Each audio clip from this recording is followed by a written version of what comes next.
28 प्रकार के नरक है। इसीलिए कहते हैं ना, दक्षिण दिशा की ओर दरवाजा नहीं करना चाहिए, क्योंकि दक्षिण में नरक है। और जो व्यक्ति बुरा कर्म करता है उसे नरक में जाना पड़ेगा। राजा ने कहा, हर व्यक्ति ने जीवन में पाप तो किया होगा, तो हम सबको नरक में जाना पड़ेगा। कभी न कभी हमसे छोटी मोटी जीव का हत्या तो हो गया होगा। राजा डर जाते हैं। सुखदेव जी कहते हैं, देखो राजन, जो व्यक्ति दूसरे का धन लेकर के झूठ बोलता है, मैंने नहीं लिया ऐसा कहता है, तो उसको भी तामिश्र नामक नरक में जाकर के यातना सहन करना पड़ेगा। इसलिए किसी का धन नहीं लेना चाहिए। और जो व्यक्ति दूसरों से घृणा करता है, दूसरों को कहता अरे कितना बेकार है, हम किसी से घृणा भाव रखते हैं, तो रौरव नामक नरक में जाना पड़ेगा। और जो व्यक्ति अपने शरीर को मोटा करने के लिए जीव हत्या करते हैं, तो ऐसे लोगों को कुंभी पाक नामक नरक में जाना पड़ेगा।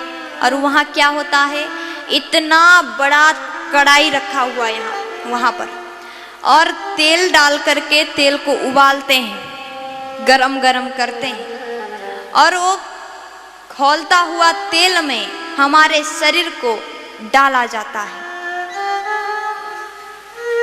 समझ रहे हैं? तो इसलिए जीव हत्या नहीं करना चाहिए। और इस प्रकार नरक के बारे में बताया। राजा तो डर गए, पसीना पसीना हो गए। अब कहने लगे, प्रभु नरक है, नरक में जाना पड़ेगा, इससे बचने के लिए कुछ उपाय हो तो बताइए। बोले, जो व्यक्ति छोटे मोटे पाप करता है, अनजान में अगर पाप हो जाता है, तो ऐसे परिस्थिति में उसको अपने घर में भोजन बनाते हैं, तो सबसे पहले रोटी गौ माता को खिलाना चाहिए। भोग लगाते हैं, गाय को रोटी खिलाना चाहिए और रोज हवन करना चाहिए। ऐसे अगर करते हैं तो छोटे मोटे पाप से हम बच जाएंगे। और इसका एक और सुंदर उपाय है। राजा ने कहा, अगर उपाय है तो बताइए, जल्दी जल्दी बताइए। तो बोले, कन्यकुब्जे द्विज कश्चित् दासी पतिरजा मिला नाम्ना नष्ट सदाचारो दास्या संसर्ग दूषित।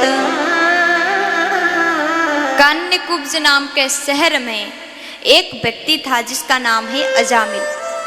पहले तो भजन करता था, लेकिन एक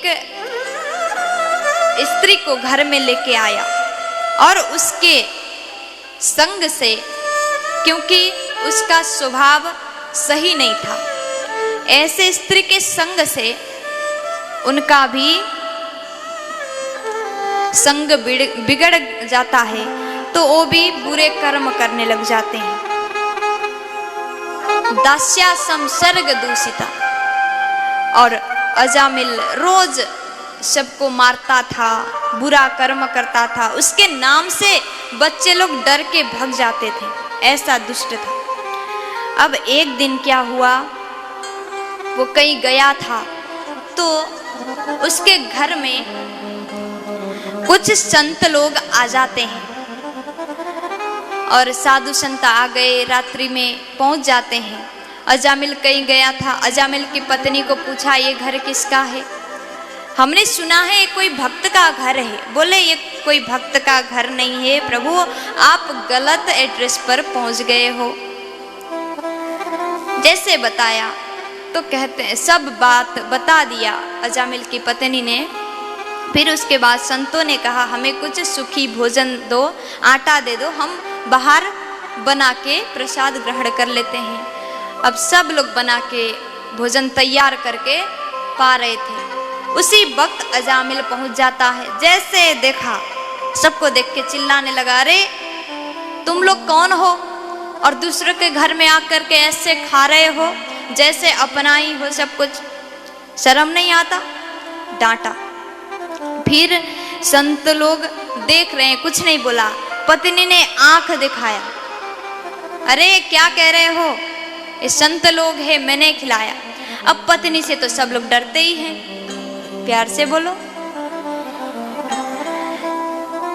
बाहर जितना भी पराक्रम दिखाए, कितना भी दूसरों को डांट के घर पे आ जाए, लेकिन घर आने के बाद तो सबको डर लगता है, क्योंकि देवी जी हैं, डरा के रखती हैं।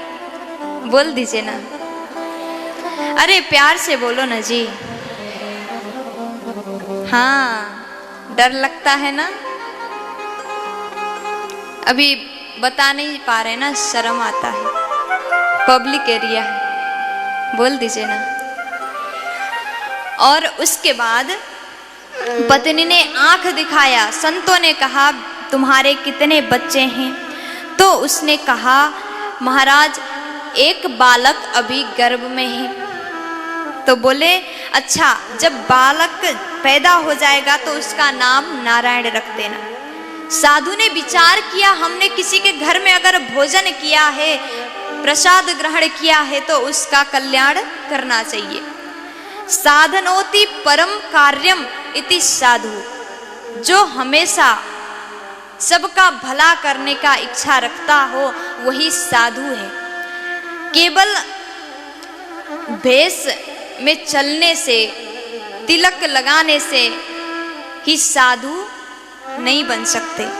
अगर दिल सच्चा हो, सबके प्रति सुंदर भावनाएं हो, तो वो ही वास्तव में साधु है। और संतों ने विचार किया, इसने तो हमारा अपमान किया, और हम अपमान से दुखी हो जाएं और सम्मान से प्रसन्न हो जाएं। अगर हम ऐसा करते हैं तो हमारा साधु होने का मतलब ही क्या रहा। ऐसा सोच करके संतों ने कहा बेटा उसका नाम नारायण रख देना। बोले ठीक है। पत्नी ने कहा ठीक है प्रभु, नारायण रखेंगे। अजामिल कह रहा है हम लोग इतने अच्छे हैं, मेरा नाम अजामिल है, तो बच्चों का नाम नारायण क्यों रखूंगा। अब तो रखते हैं ना बच्चों का नाम, क्या रखते हैं, पिंकू, रिंकू, क्या पता कहां से नाम ढूंढ के लाए हैं। कोई भी ये नाम नहीं रखता। भगवान का नाम, कृष्णा, दामोदर, वासुदेव, कितने अच्छे अच्छे नाम हैं। अब अजामिल ने कहा मुझे ये पुराने जमाने वाला नाम नहीं चाहिए, हम तो मॉडर्न नाम रखेंगे। तो पत्नी ने आंख दिखाया, क्या कह रहे हैं। तो अजामिल ने कहा नहीं नहीं ठीक है, वही रख देंगे। अब संतों ने कहा नारायण ही रख देना। चले गए सब लोग। अब अजामिल का अंतिम समय आ जाता है, बिस्तर में सो रहा था, बहुत वृद्ध हो गया, लेकिन उसने अपने सबसे छोटा सा बालक का नाम नारायण रखा था। अब क्या कहने लगा, हर पल नारायण बोलता था, इधर आओ नारायण, खाना खाओ नारायण, मेरे साथ चलो नारायण, ऊपर जाओ नारायण, नीचे आओ नारायण। अब नारायण नारायण नारायण ही कहने लगा। फिर उसके बाद जब अंतिम समय आया, यमराज के दूत लेने के लिए आ जाते हैं, उसी वक्त भगवान नारायण के भी दूत आ गए, वहीं से चल रहे थे। तो जैसे देखा उसने अपने बेटा को बुलाया, नारायण मुझे इतना डर लग रहा है। तो उसको कितना डर लग रहा होगा।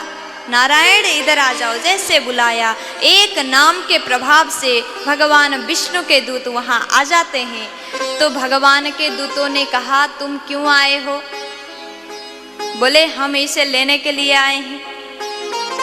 अच्छा, इसने तो नारायण नाम उच्चारण किया है तो इसे हम लेके जाएंगे। अब यमराज के दूत कहते हैं कि इसने जीवन में कभी धर्म नहीं किया, पाप किया है। भगवान के दूत कहने लगे इसने नारायण नाम उच्चारण किया। नहीं नहीं, ये तो अपने बेटा को बुला रहा था, भगवान को नहीं बुला रहा था। तो बोले इसने कैसे भी बुलाया हो, बुलाया तो भगवान को है ना, नाम तो भगवान का लिया। सांकेत्यम परिहास्यम वा स्तोभम हेलनमेव वा वैकुंठ नाम ग्रहणा मशेषाघहरम विदु। सांकेत्यम परिहास्यम हुआ, कैसे भी लिया हो, हास्य परिहास में लिया हो या फिर संकेत किया हो नाम का, कुछ भी किया हो, एक बार जो व्यक्ति भगवत नाम उच्चारण करता है उसे कभी नरक में जाना नहीं पड़ेगा। नरक जाने से तो बच जाओगे, लेकिन काम इतना करना है, बस भगवान का नाम रोज जाप करना है। अब यमराज के दूत वहां से चले गए। यमराज ने पूछा क्यों खाली आए हो? पूछते हैं तो दूतों ने कहा वहां भगवान के भी पार्षद आए थे और वो लोग लेके चले गए। बोले जो व्यक्ति जीवन में नारायण उच्चारण करता है उसको नरक में नहीं आना चाहिए। अब यमराज चुपचाप रहते हैं। तो इस प्रकार सुखदेव जी ने कहा जो व्यक्ति भगवत नाम उच्चारण करता है उसे नरक जाना नहीं पड़ेगा।